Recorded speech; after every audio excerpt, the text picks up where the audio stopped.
हिंदू धर्म में ब्राह्मणों के अलावा कई लोग लहसुन और प्याज खाने से बचते हैं। नवरात्रि के दिनों में भी तामसिक भोजन की मनाही होती है। आइए जानते हैं आखिर क्यों भगवान के भोग तक में लहसुन और प्याज का इस्तेमाल नहीं किया जाता है।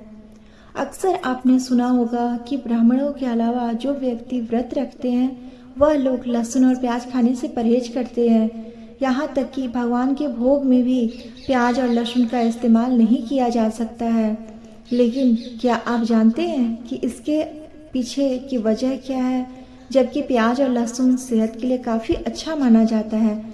यह खाने का स्वाद बढ़ाने के साथ साथ कई रोगों से लड़ने में मदद करता है, लेकिन फिर भी इसे ब्राह्मण और व्रत करने वाले लोग खाने में इस्तेमाल नहीं करते हैं। आइए इसके पीछे क्या धार्मिक कारण है, इसके साथ ही जाने लहसुन और प्याज के उत्पन्न होने की पौराणिक कथा। वेद शास्त्रों के अनुसार भोजन के 3 प्रकार होते हैं। पहला भोजन सात्विक, दूसरा राजसिक और तीसरा तामसिक भोजन। इन तीनों ही प्रकार के भोजन का मनुष्य के जीवन पर अलग अलग प्रभाव पड़ता है।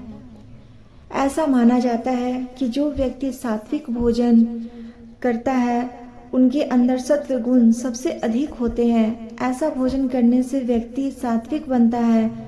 करने से व्यक्ति का मन शांत होने के साथ विचार शुद्ध होते हैं। राजसिक भोजन, शास्त्रों के अनुसार ऐसा भोजन करने वाले लोगों का मन अधिक चंचल होता है और ये लोग संसार में प्रवृत्त होते हैं। आखिरी हमारा तामसिक भोजन। वेद शास्त्रों के अनुसार लहसुन और प्याज तामसिक भोजन की श्रेणी में आता है। माना जाता है कि इन दोनों चीज़ों का सेवन करने से व्यक्ति के अंदर रक्त का प्रवाह बढ़ या फिर घट जाता है। ऐसे में व्यक्ति को अधिक गुस्सा, अहंकार, उत्तेजना, विलासिता का अनुभव होता है। इसके साथ ही वह आलसी और अज्ञानी भी हो जाता है। आइए जाने लहसुन प्याज उत्पन्न होने के पीछे की पौराणिक कथा। समुद्र मंथन करने के दौरान लक्ष्मी के साथ कई रत्नों समेत अमृत कलश भी निकला था।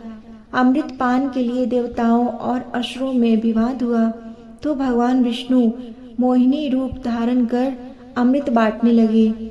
जैसे ही मोहिनी रूप धरे श्री विष्णु ने देवताओं को अमृत पान कराना शुरू किया, वैसे ही एक राक्षस देवता का रूप धरकर देवताओं की लाइन में आकर खड़ा हो गया। लेकिन सूर्य और चंद्रदेव ने उस राक्षस को पहचान लिया और उन्होंने विष्णु जी को बता दिया।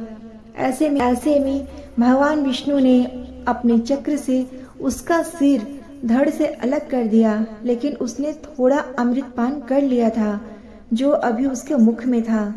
सिर कटने से खून और अमृत की कुछ बूंदें जमीन पर गिर गई। उससे ही लहसुन और प्याज की उत्पत्ति हुई। जिस राक्षस का सिर और धड़ भगवान विष्णु ने काटा था, उसका सिर राहु और धड़ केतु के रूप में जाना जाने लगा। मान्यता है कि राक्षस से उत्पन्न होने के कारण भी लहसुन और प्याज का सेवन नहीं किया जा सकता है।